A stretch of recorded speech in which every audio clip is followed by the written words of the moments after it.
Dans ce tutoriel, nous allons voir comment est-ce qu'on peut faire pour dessiner un objet lorsque nous avons son point de départ, mais que nous ne connaissons pas les coordonnées absolues du premier point, ni du deuxième point d'extrémité, et qu'on n'a pas d'autre point d'accroche que le premier point. Donc, nous allons commencer par prendre une polyligne. Nous allons nous approcher sur ce point.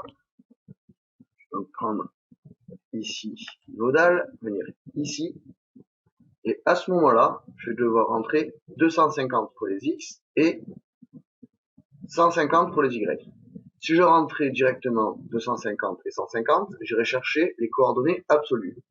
Alors que moi, je recherche à placer ces dimensions relativement au premier point d'accroche.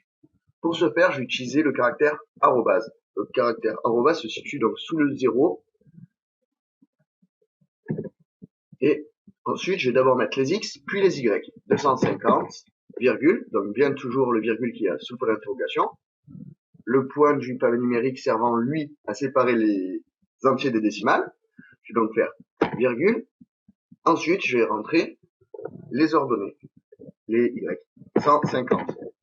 Et je valide avec entrée. À nouveau entrée.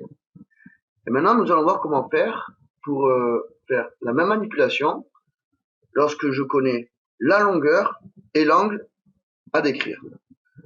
Alors, la première chose à savoir, c'est que AutoCAD considère le sens positif dans le sens trigonométrique, c'est-à-dire vers la gauche. L'orientation, quand le segment va du 0 et va vers la droite, est de 0.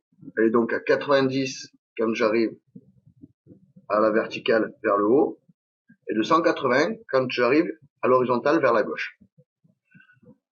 Je vais donc prendre à nouveau la polyligne, je vais encore faire un contrôle clic droit et venir prendre nodal.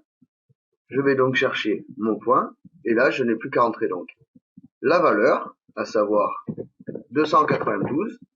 Et là je vais utiliser le signe plus petit que, décrivant l'angle avec l'horizontale, et à ce moment-là je vais pouvoir entrer la valeur de l'angle, à savoir 31. Et je valide avec entrée. Et à nouveau entrée.